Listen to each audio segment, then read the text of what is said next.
Contingence informatique. Merci Paul, nous allons pouvoir commencer officiellement. Chers collègues, bienvenue à cette deuxième partie de notre réunion. Aujourd'hui, nous allons nous pencher sur les deux projets de rapport et sur le projet de résolution et nous élirons les membres du comité.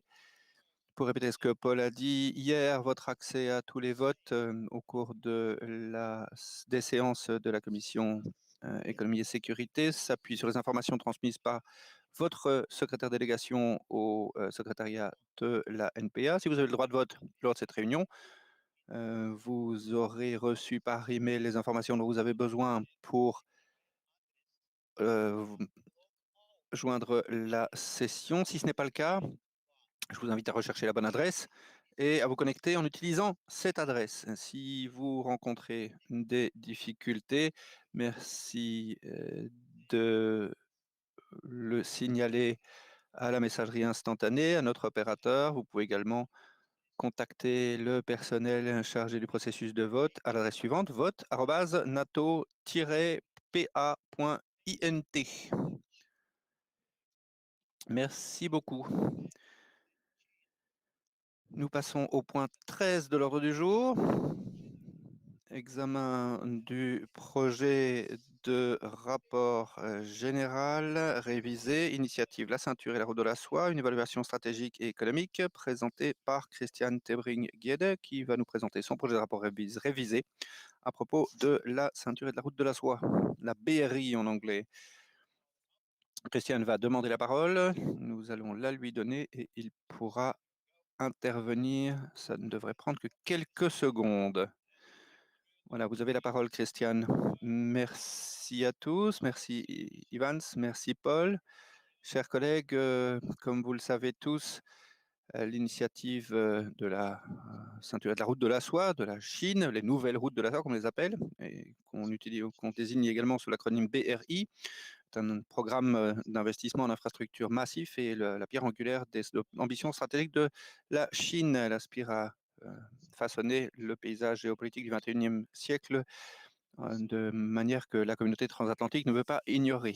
Alors, même si plusieurs pays de l'OTAN ont tiré le signal d'alarme à propos de cette initiative, plusieurs pays de l'OTAN situés en Europe ont déjà souscrit à ce projet. La BRI se compose de 3 programmes liés, la ceinture économique de la route de la soie, la route de la soie maritime et la route de la soie numérique et spatiale.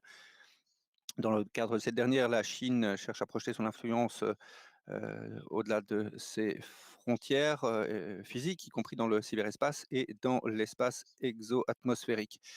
Les 2 premières initiatives visent à créer des corridors économiques, maritimes et terrestres.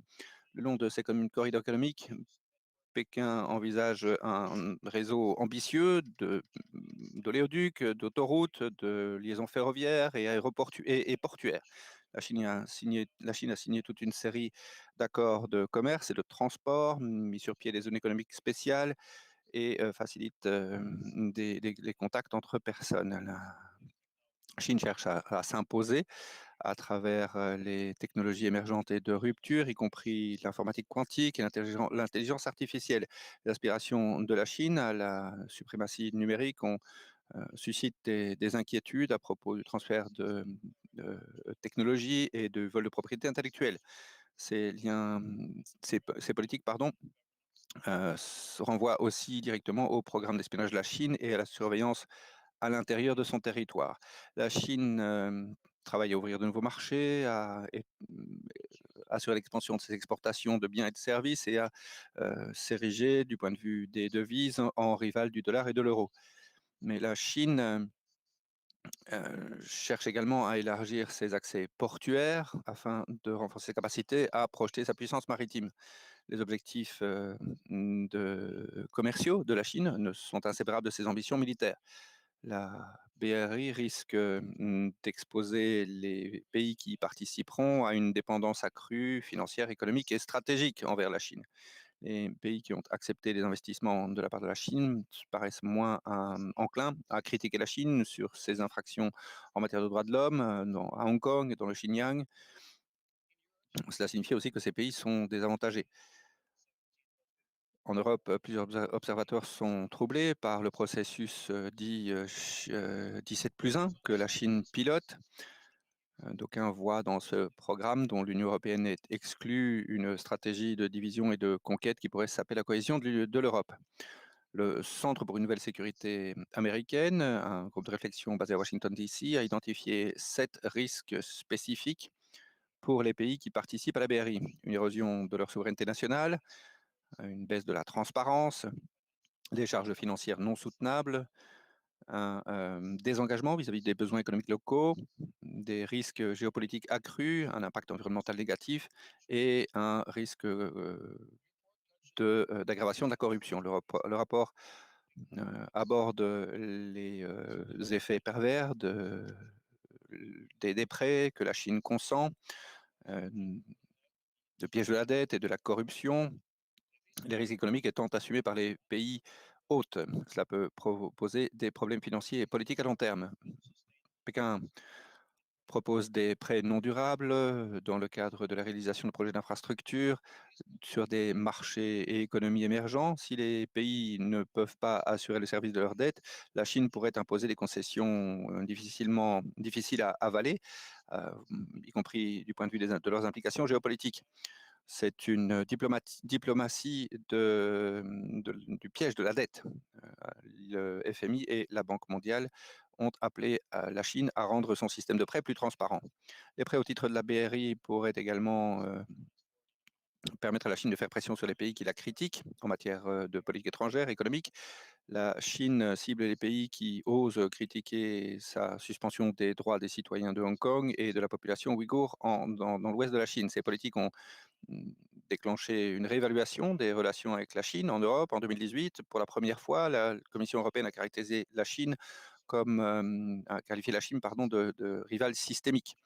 Également invité les États membres de l'Union européenne à être plus vigilants s'agissant de la volonté de la Chine de pratiquer l'ingérence dans leur politique nationale. L'Union européenne a également mis en place un programme de renforcement de la connectivité à travers l'Eurasie. Même si Bruxelles dispose de moins de ressources économiques que la Chine, elle souhaite néanmoins renforcer les liens entre l'Europe et l'Asie. Les investissements en infrastructure de l'Europe, pour autant, sont très différents de ceux de la BRI en termes de conditionnalité, de transparence, de durabilité environnementale et de responsabilisation démocratique. Washington considère que la BRI s'inscrit dans une volonté de la Chine d'être un rival stratégique des États-Unis. Selon la stratégie nationale de sécurité des États-Unis, la BRI cherche à donner à la Chine une voie d'entrée en Europe et en Asie, à à pérenniser les pratiques commerciales défavorables inéquitables de la Chine et à faciliter l'accès de la Chine aux technologies sensibles ainsi qu'à des installations militaires.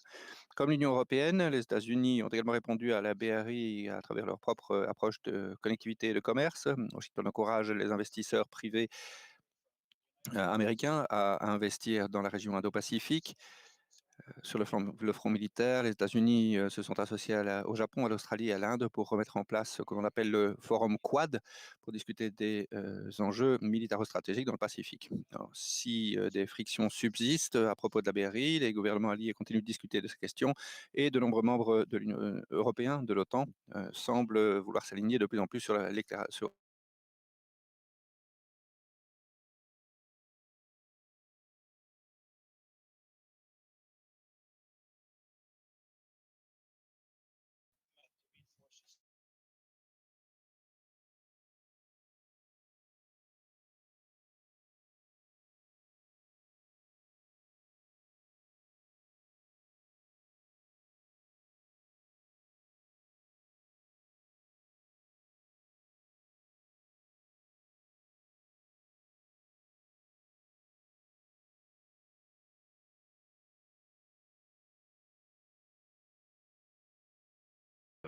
These projects will require significant capital injections.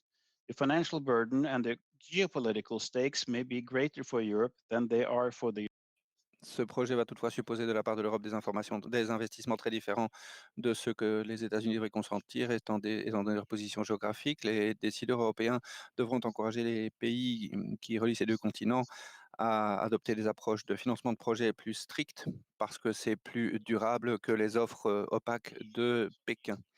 L'Union européenne doit également encourager ses voisins, en particulier dans les Balkans occidentaux, à défendre des normes plus strictes de transparence lorsqu'ils traitent avec des investisseurs chinois.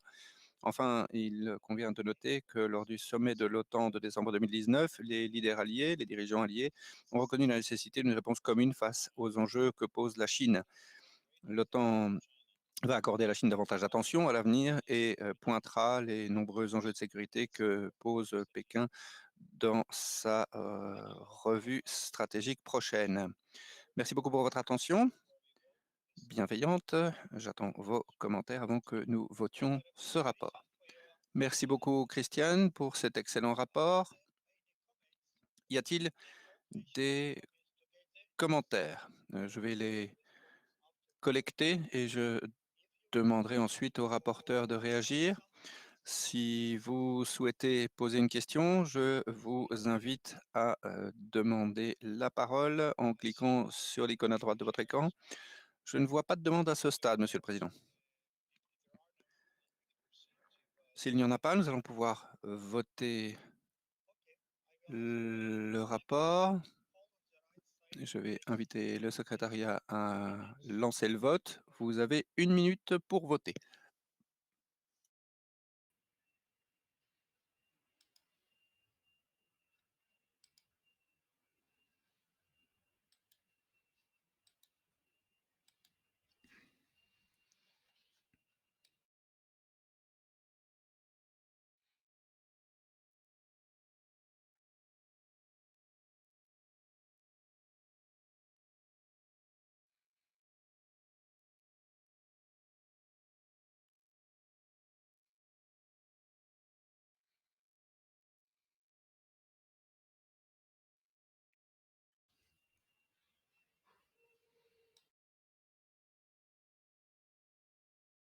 It's time, Paul?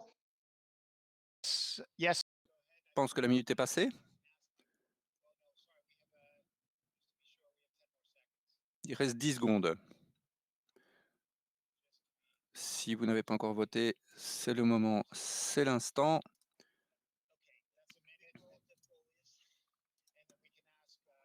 Nous pouvons demander à mes collègues d'afficher les résultats.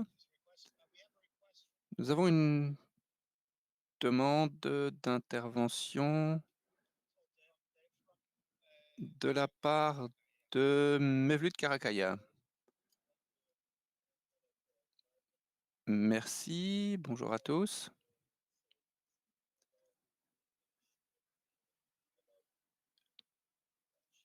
Je voudrais dire quelques mots à propos de la Chine.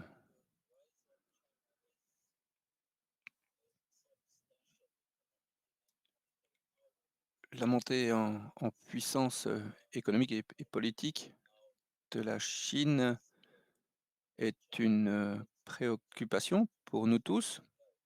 La Chine présente à la fois des enjeux et des opportunités d'une part, mais aussi elle fait aussi peser un certain nombre de menaces. Ces investissements s'effectuent tous azimuts. Il faut trouver un équilibre entre la volonté de conserver notre souveraineté, notre indépendance et l'ouverture aux intérêts économiques.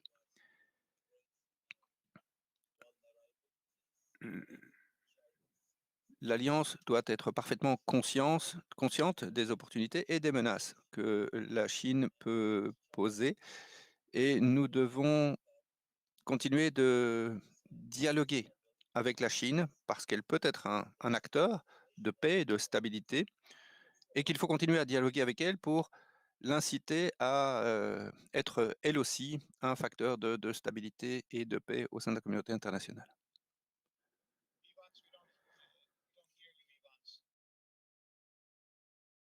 Evans, nous ne vous entendons pas. Merci d'allumer votre micro. Merci.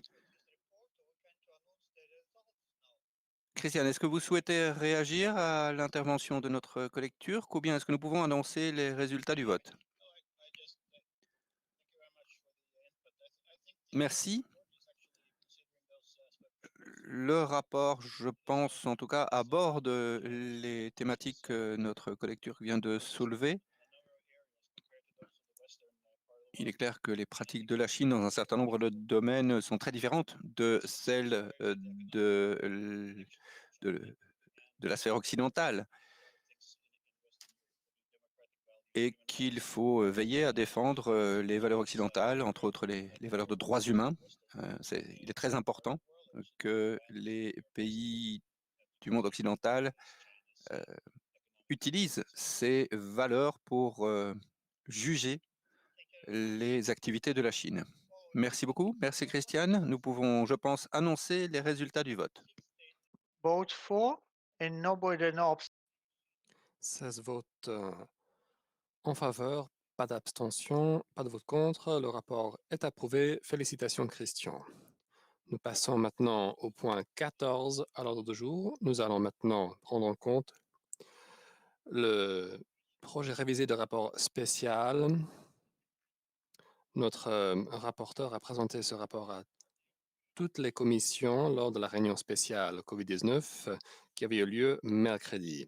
Il va maintenant présenter aussi une résolution qui constitue une synthèse de son excellent rapport sur les conséquences économiques de la crise de la COVID-19. Après, nous considérerons tout commentaire sur le rapport. Ensuite, nous voterons sur le rapport et enfin, la commission va se pencher sur la résolution. Christian, vous avez la parole. Merci beaucoup, Evans. J'espère que vous m'entendez. Désolé de monopoliser la parole. Vous avez peut-être eu assez de mon visage à l'écran, mais en tout cas, chers collègues, nous allons maintenant aborder ce rapport spécial que nous avons pu discuter lors de la séance spéciale. Je ne répéterai pas les propos que j'ai tenus à l'occasion de la réunion spéciale sur la COVID, mais je signale deux modifications au rapport à des fins d'exactitude. Donc, au paragraphe 57, après la phrase qui termine par phénomène qui pourrait engendrer de mauvaises décisions d'investissement et de miner la croissance à long terme, je propose de supprimer le reste de le paragraphe et le remplacer par substantial assistance provided to, donc aide importante apportée à ceux qui sont frappés par la crise aux États-Unis par la loi CARES Act et les discussions sont en cours à Washington sur des mesures supplémentaires. Deuxième modification, paragraphe 15. Je propose de supprimer le reste du paragraphe après la phrase en ce qui concerne les facteurs importants, en ce qui concerne la création de richesses depuis la Deuxième Guerre mondiale. Le reste du paragraphe, en fait, n'est pas très clair sur le plan économique, donc je propose de supprimer le reste du paragraphe. Permettez-moi maintenant quelques remarques sur la résolution. Nous allons aborder la résolution après que nous avons un débat et un vote sur le rapport. La première partie de la résolution vise à expliquer les grands défis en termes économiques et sociaux suite à la pandémie. Les pandémies provoquent des chocs économiques négatifs très importants. Les paradoxes auxquels nous devons faire face, c'est que les mesures prises pour faire face à la pandémie, comme par exemple des confinements et des interdictions de voyage, sont des freins à la croissance économique sur le court terme. C'est un coût qui doit être supporté afin d'être sûr que cette pandémie ne provoque pas un effondrement de nos sociétés. C'est une situation sans précédent car toutes les économies font face à ce ralentissement économique en même temps. De plus, il y a le problème de la dette qui sera difficile à financer à l'avenir. C'est un grand défi. En même temps, les pays en voie de développement font face à une fuite des capitaux vers des valeurs refuges dans l'Occident, ce qui a provoqué une crise économique au moment même où ces pays ont besoin de ressources afin de lutter contre la pandémie. Comme vous le savez, la pandémie constitue des défis importants en ce qui concerne les systèmes économiques et systèmes de commerce dans l'Occident, des systèmes qui sont essentiels pour notre bien-être. La résolution observe que les risques géopolitiques, cependant, ne, ne vont pas disparaître dans cette situation. Et donc, c'est un défi pour la défense nationale, au même temps que nous avons ces contraintes budgétaires importantes sur le plan national. Financer tous ces différents objectifs est très difficile, notamment pour les entreprises qui sont à la fois dans le secteur civil et militaire. Il faudra des mesures de soutien pour ces entreprises, notamment pour la période après Covid. La résolution laisse entendre qu'il ne faut pas penser que cette pandémie est un événement unique dans nos vies. Il y a d'autres pandémies qui pourraient avoir lieu. Il y a des raisons qui expliqueraient pourquoi, en fait, l'on pourrait assister à d'autres pandémies à l'avenir. Donc, les sociétés doivent pouvoir s'armer contre ce genre de phénomène. Nous sommes face à des problèmes économiques et sanitaires sans précédent. Aucun pays ne dispose de solutions seul. Il est donc essentiel d'investir dans les infrastructures critiques et dans les équipements médicaux tout en apportant les projets et les plans nécessaires afin de construire la résilience face aux pandémies. Des partenariats entre les gouvernements, les scientifiques et autres sont essentiels afin de se préparer aux risques catastrophiques et de faire en sorte que nous puissions travailler ensemble. Nous devons aussi réduire notre dépendance vis-à-vis d'un fournisseur unique, notamment pour des équipements essentiels, notamment lorsque le pays en question est un rival stratégique. Il faut aussi aider les pays en voie de développement pour lutter contre les impacts sanitaires et économiques de cette pandémie, car il est dans nos intérêts que ces pays réussissent. Nous devons aussi prévoir des projets pour aider les pays à financer une charge de la dette très importante. Il faudrait aussi relancer la coopération commerciale et économique transatlantique. Il faut des solutions plus intelligentes en ce qui concerne les acquisitions. Il faut plus de coopération afin d'utiliser bon escient nos financements dans le secteur de la défense. Et enfin, nous devrions nous engager en faveur de cet objectif de consacrer 2% de notre PIB à la défense et 20% de dépenses de défense pour les acquisitions de systèmes d'armement.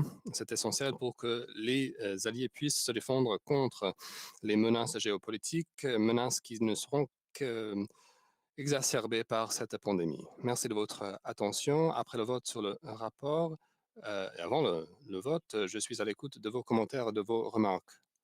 Merci beaucoup, Christian. Y a-t-il des commentaires?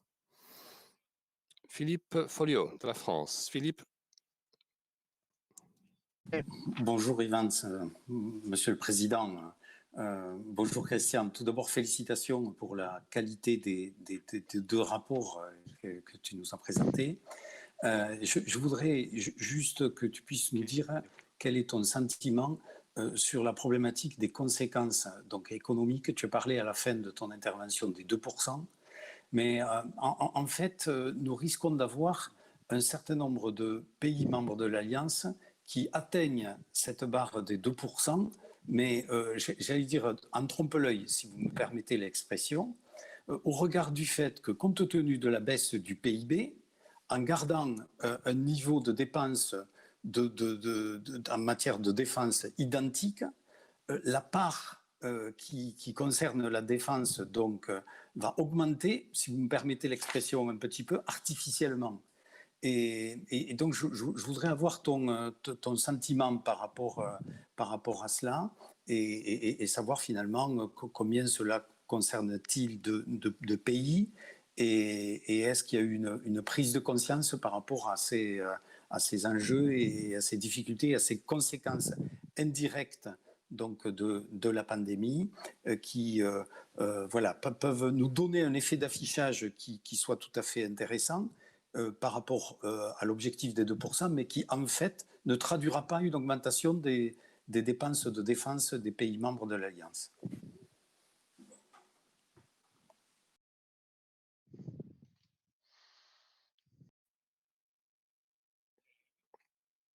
Vous m'entendez?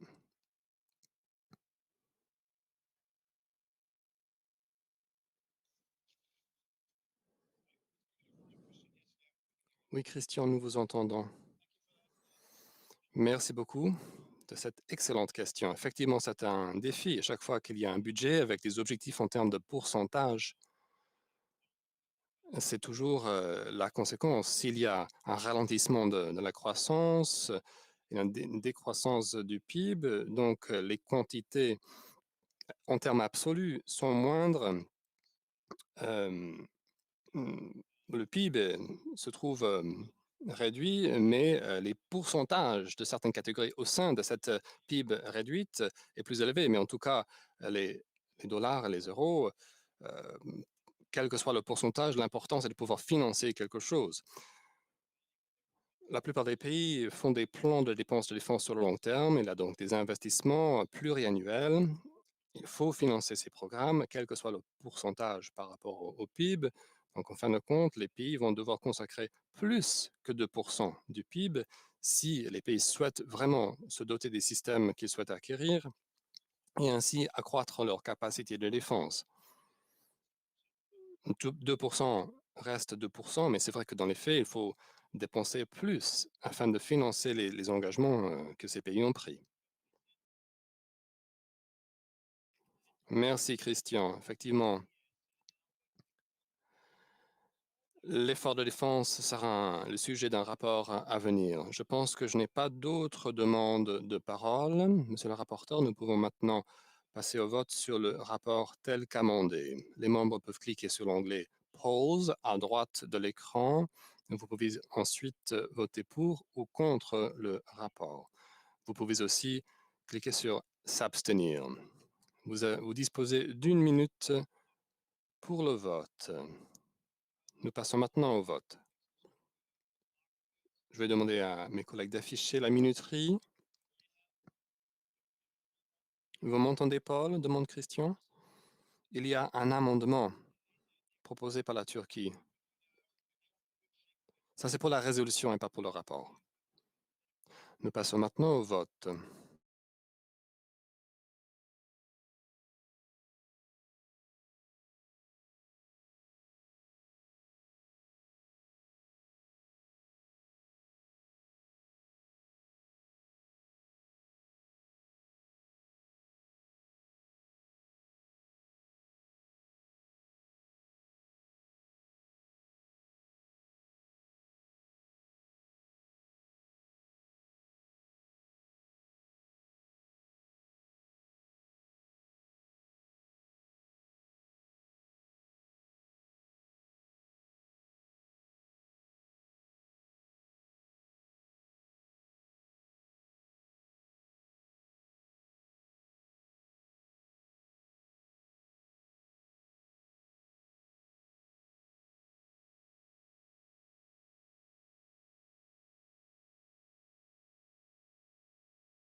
« 4 secondes.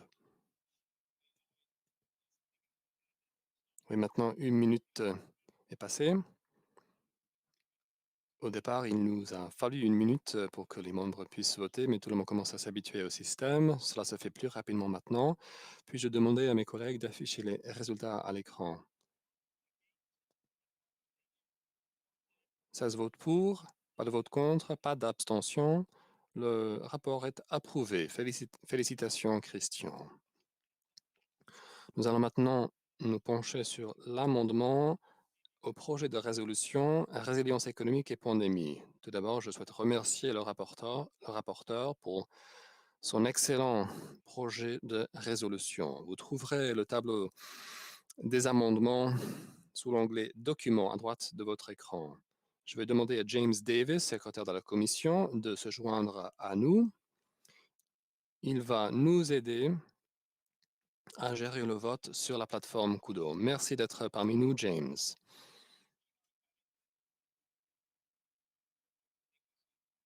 C'est Nick, en fait. Nick Beach.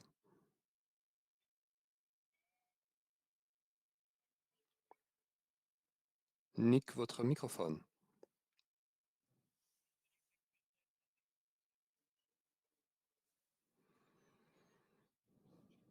Monsieur le Président, en attendant Nick, je vois que Monsieur Karakaya est à l'écran. Je pense qu'il souhaitait faire une remarque. En attendant, Nick. Oui, Monsieur Karakaya, vous avez la parole. Oui, merci. Je souhaiterais poser une question. Nous parlons souvent de l'équilibre entre la protection de la santé publique tout en maintenant la vie sociale et économique. Qu'en pensez-vous? Comment trouver cet équilibre, le juste équilibre entre ces deux questions? Christian, souhaitez-vous répondre?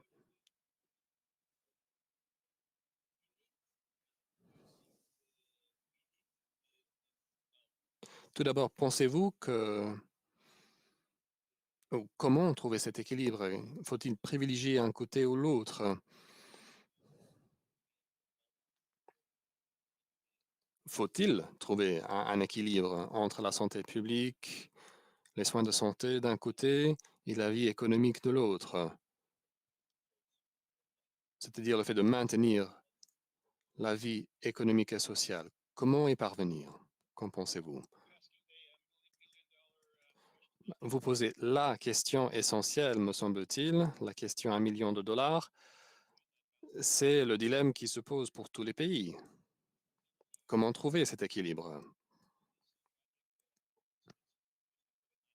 Bien sûr, la COVID-19 provoque toute une série de drames dans tellement de pays. C'est une tragédie.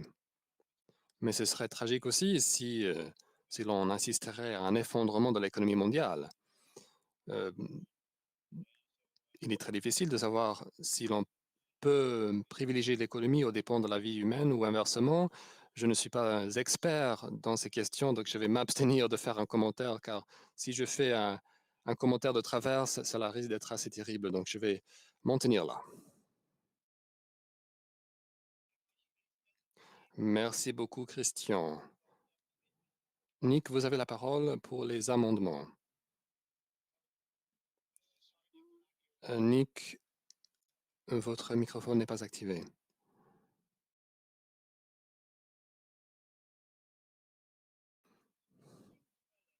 John Speller souhaite prendre la parole, Paul.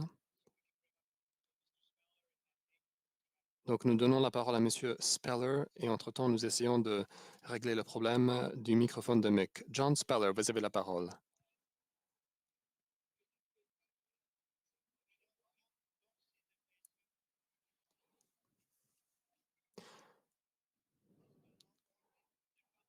Pouvez-vous allumer votre caméra, monsieur? Nous n'avons pas d'image.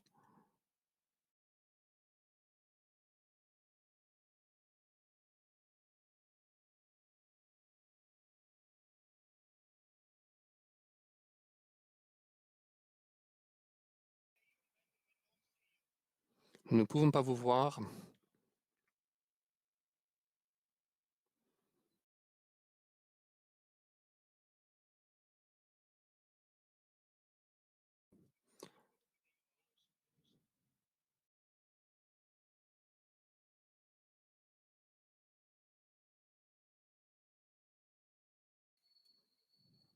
Monsieur Speller, il y a un écho.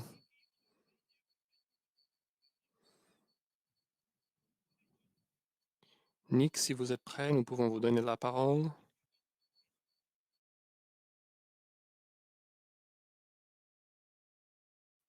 Nous ne pouvons pas vous entendre, Nick. Nous ne vous entendons toujours pas.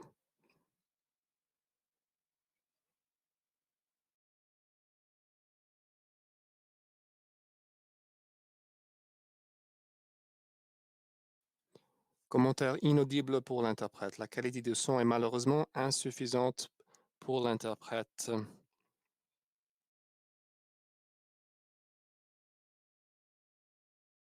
So many diagnoses and operations are being cancelled. And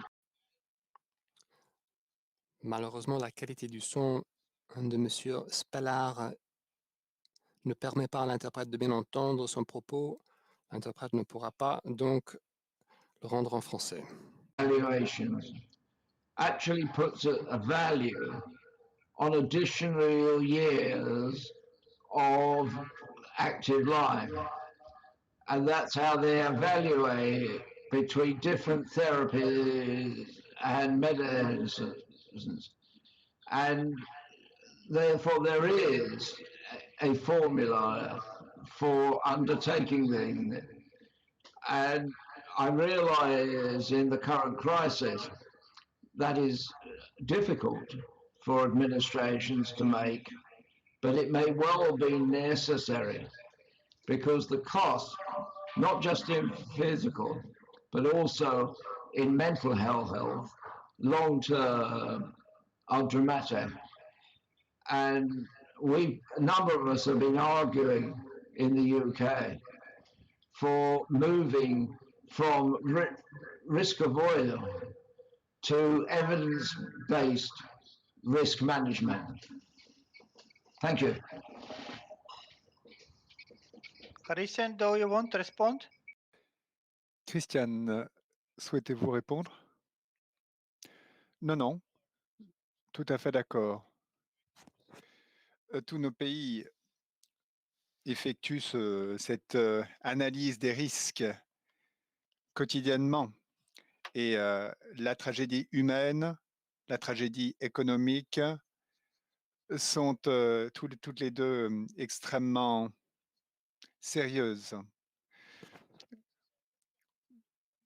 Certains pays ayant agi vite sur le plan confinement avec des conséquences économiques que l'on connaît, d'autres peut-être moins vite. En tout cas, la situation est extrêmement difficile. Tout ceci nous inquiète fort et d'autant plus que l'économie est mise à plat sur tout son diapason. Donc, nous parlons ici de conséquences en termes de famille, sur pousser dans la pauvreté, également des files d'attente pour des opérations, des interventions normales. Le président, Nick, est-ce que vous pouvez intervenir? Christian, vous pourriez peut-être commenter l'amendement que nous avons reçu, donc l'amendement proposé par la délégation turque. Oui, effectivement, il n'y en a qu'un. Parfait.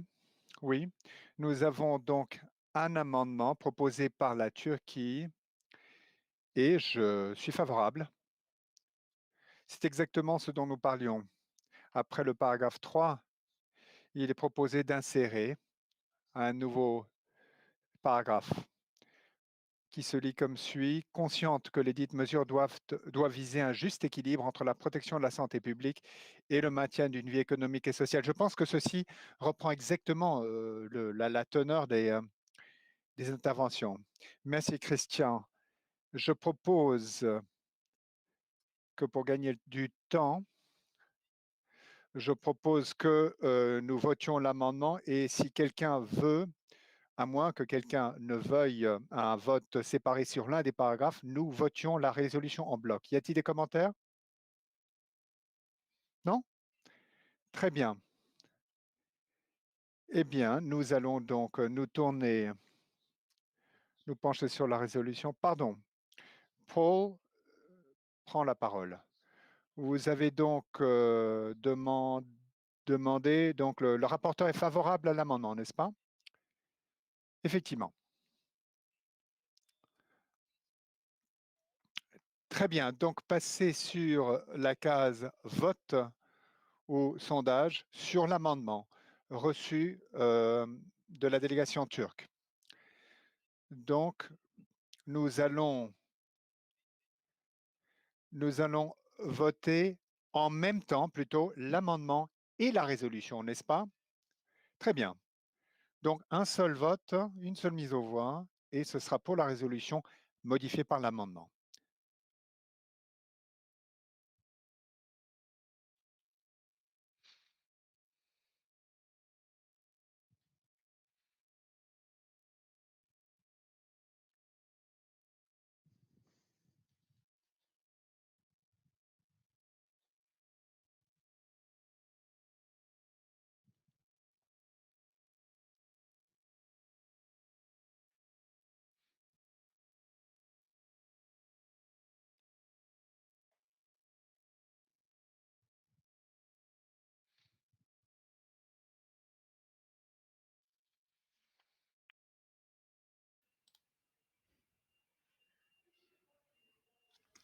Okay, Mr. Chair, we have 1 minute, so Monsieur le Président, la minute s'est écoulée. Alors, est-ce que nous pouvons annoncer les résultats? Donc, les collègues vont afficher le résultat du vote. 7 voix en faveur, 3 abstentions. Pardon, excusez-moi, je me suis trompé.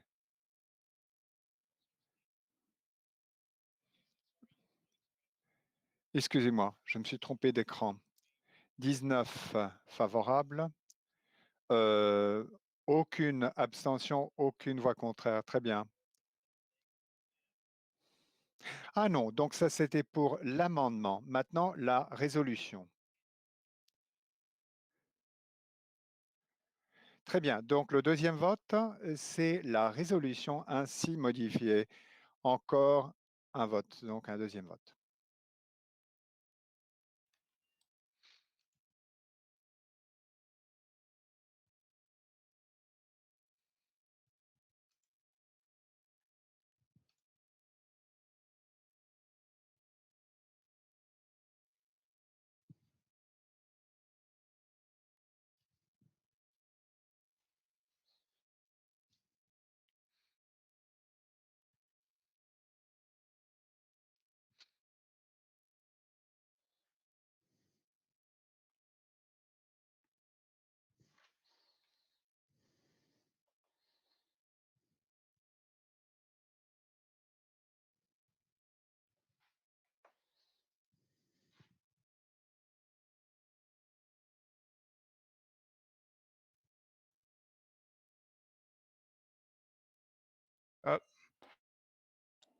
that's 1 minute now.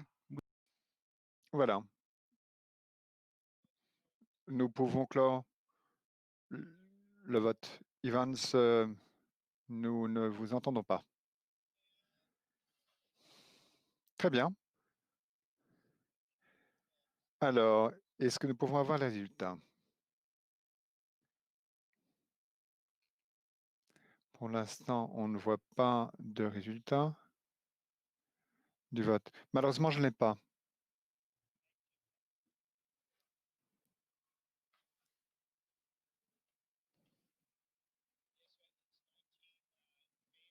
Oui, affirmatif, 19 en faveur, aucune voix contre et aucune abstention. Merci. Donc, adopté à l'unanimité. Bravo, Christian. Excellent travail. Merci beaucoup, Evans. Merci beaucoup, Paul. Très bien. Alors, nous allons continuer. Nous passons maintenant au point 16 à notre ordre du jour. Nous passons donc, j'attire votre attention à la question de l'élection des présidents et d'autres représentants du comité de la commission. En cas de plusieurs candidats, nous aurons des sondages à choix multiples anonymes. Le système n'enregistre que les choix totalement anonymes. Si vous avez des problèmes à voter, veuillez nous contacter en cliquant sur l'onglet, plutôt la boîte, la messagerie des votes. Parfait. Alors, pour la présidence, j'ai conclu mon mandat et je ne suis plus rééligible. Donc, mon mandat n'est pas renouvelable. Nous avons un candidat, M. Philippe Folliot de la France, voudrait porter sa candidature. Je n'ai pas reçu d'autres candidatures. La commission, normalement, bien sûr, élirait M. Folliot par acclamation. Mais étant donné que nous sommes en virtuel, est-ce que je peux suggérer que si, qu'en cas de commentaire, que vous affichez vos commentaires dans la boîte, la messagerie? Je n'ai pas de commentaires ni de demande de parole, donc je félicite Philippe Folliot, notre nouveau président. Ensuite, M. Wilson des États-Unis ne va plus rester vice-président de la commission. M. Dunn voudrait le remplacer en tant que vice-président. Nous avons également encore un poste, Madame Vehra Taskenliolu de la Turquie voudrait présenter sa candidature. Alors, nous avons donc Monsieur Dan et Madame Taskenliolu. Normalement, ceci se ferait à la main levée. Mais bien sûr, nous avons 2 candidats et 2 postes vacants. Et s'il n'y a pas de demande de parole, j'ai le plaisir de féliciter nos 2 nouveaux vice-présidents. Ensuite, Monsieur Sherba a conclu son mandat en tant que président de la sous-commission sur la transition et le développement. John Speller du Royaume-Uni se présente pour reprendre cette charge. Commentaires? Non? Parfait. Nous félicitons John Speller, président de la sous-commission sur la transition et le développement. Pour le rapporteur, le poste de rapporteur de la sous-commission transition et développement, Michal Szczerba de la Pologne voudrait se présenter. Je propose donc que nous désignions M. Szczerba, étant donné qu'il n'y a pas de commentaires. Merci beaucoup et félicitations, Michal. 2 positions vacantes dans cette sous-commission, la commission transition et développement, vice-président, Giancarlo Giorgetti de l'Italie et Maria Dolus Rosigna du Portugal voudraient se porter candidat. Je n'ai pas reçu d'autres candidatures. Normalement, bien sûr, l'élection se ferait par acclamation. À moins que personne ne demande la parole ou n'ajoute un commentaire dans la boîte de commentaires, je propose que nous procédions à l'élection de Giancarlo Giorgetti et Maria Dolus Rosigna à la vice-présidence de la sous-commission Transition et Développement. Félicitations.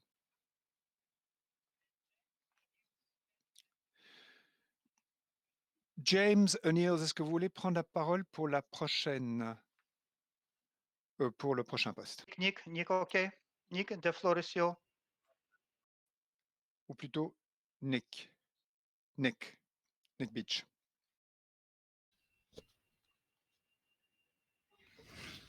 No. Maybe Paul, you Malheureusement, non, on n'entend pas Nick Beach. Oui, maintenant, donc, la présidence de la sous-commission sur les relations, la commission relations transatlantiques, Evans voudrait se présenter. Si quelqu'un d'autre voudrait se présenter, veuillez demander la parole.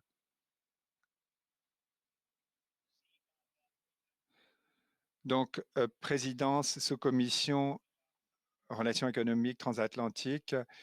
Il n'y a pas d'objection, pas de commentaire. Donc, Evans est ainsi élu président de la sous-commission. Merci beaucoup, merci à tous.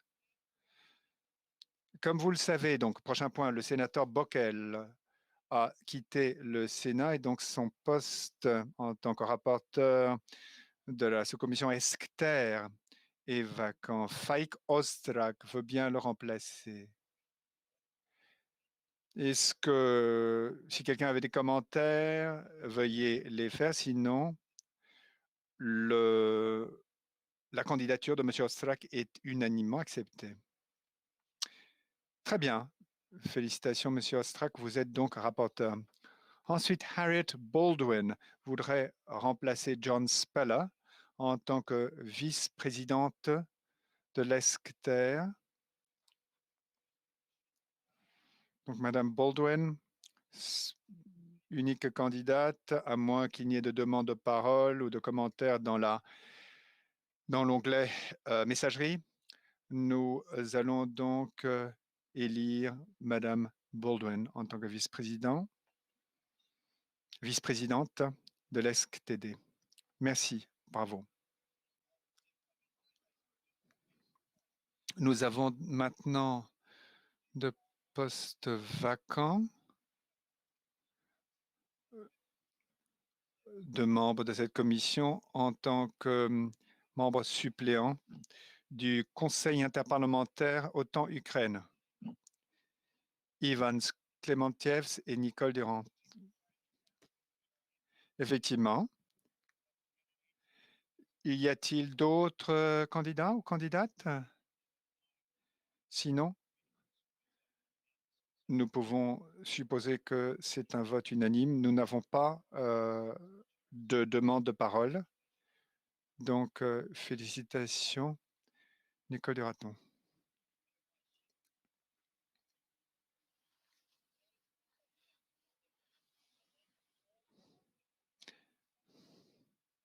Je propose que nous procédions à la réélection de tous les officiers de commission et de sous-commission unanimement, à l'unanimité plutôt. À moins que quelqu'un ne demande la parole, nous pouvons supposer qu'ils sont tous réélus. Effectivement, donc nous retenons que toutes les réélections ont été effectuées. Parfait. Le point 17, c'est les questions diverses. Monsieur le Président, vous permettez? Oui, effectivement, je voudrais vous dire qu'après cette réunion, si les membres veulent se joindre à la réunion de la commission défense, il y aura une réunion avec le ministre de la Défense de la Grèce. Donc, ce que vous allez devoir faire, c'est vous déconnecter de cette réunion, de vous reconnecter sur l'autre réunion. Et l'adresse, l'adresse a été affichée. Philippe Folliot a demandé la parole. Philippe, vous avez la parole. Committee, the floor is yours.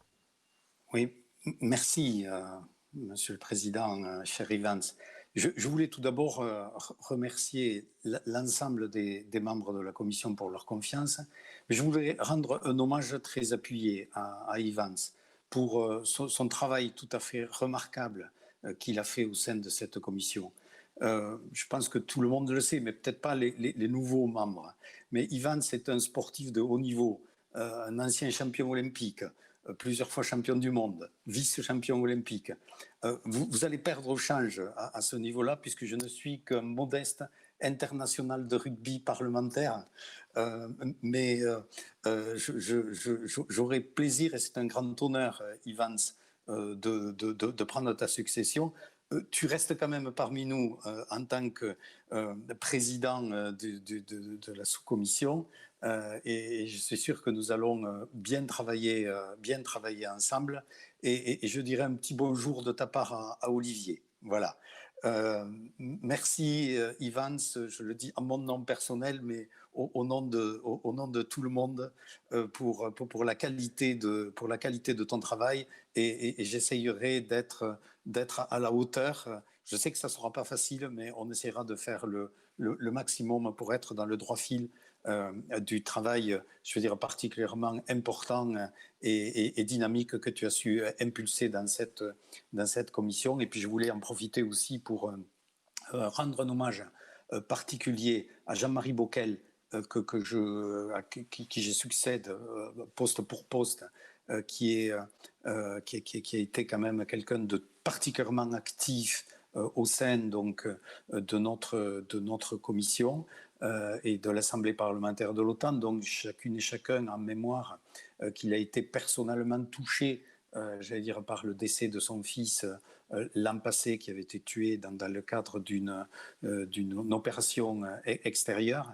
Donc voilà, j'ai eu une pensée pour lui et j'en profite aussi pour saluer Jean-Luc Reitzer qui avait été touché par le Covid et très, très gravement malade, mais qui maintenant va très bien, et ainsi que les deux nouvelles autres membres de la délégation française, Patricia Mirales et Nicole Duranton, que je salue tout particulièrement. Voilà, je pense qu'après, avec Paul, on vous proposera de nous retrouver très prochainement. Et puis surtout, de manière présentielle, parce que les visios, c'est bien, mais quand on se retrouve, c'est quand même bien, bien mieux. Voilà.